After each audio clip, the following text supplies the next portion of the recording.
এবার যুক্তরাষ্ট্রে বৈধ হচ্ছে ঘুষ দেয়া। ৫০ বছরের এই পুরনো আইন স্থগিত করেছেন প্রেসিডেন্ট ডোনাল্ড ট্রাম্প। যুক্তরাষ্ট্রের প্রেসিডেন্ট একটি নির্বাহী আদেশে foreign corrupt practice act FCPA নামের প্রায় ৫০ বছর পুরনো দুর্নীতিবিরোধী আইনের প্রয়োগ স্থগিত করেছেন। এই আইনের আওতায় বিদেশি কর্মকর্তাদের ঘুষ দেওয়ার অপরাধে অভিযুক্ত আমেরিকানদের বিচার করা যেত। ট্রাম্পের আদেশে এই আইন প্রয়োগ থমকে গিয়ে স্থগিত হয়ে যাবে বিচার প্রক্রিয়া।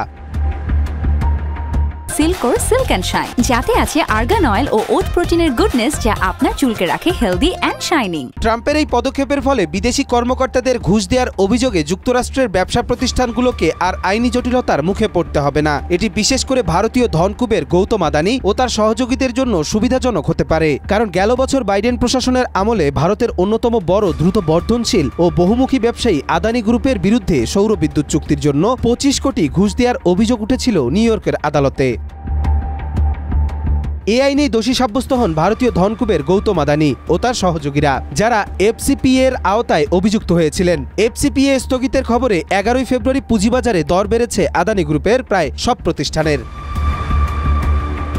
এছাড়া ট্রাম্প ইলিয়নের সাবেক গভর্নর রড ব্লগোজেভিচকেও ক্ষমা করেছেন। ব্লগোজেভিচ, যিনি একজন ডেমোক্র্যাট, দুর্নীতির অভিযোগে ৮ বছরের কারাদণ্ড ভোগ করেছিলেন। ট্রাম্প তার প্রথম মেয়াদে ক্ষমতা গ্রহণের পর ব্লগোজেভিচের শাস্তি কমিয়ে দিয়েছিলেন। ট্রাম্পের এই পদক্ষেপের ফলে বিদেশি কর্মকর্তাদের ঘুষ দেওয়ার বিষয়টি আর অপরাধ হিসেবে বিবেচিত হবে না, যা যুক্তরাষ্ট্রের ব্যবসা প্রতিষ্ঠানগুলোর জন্য একটি বড় পরিবর্তন।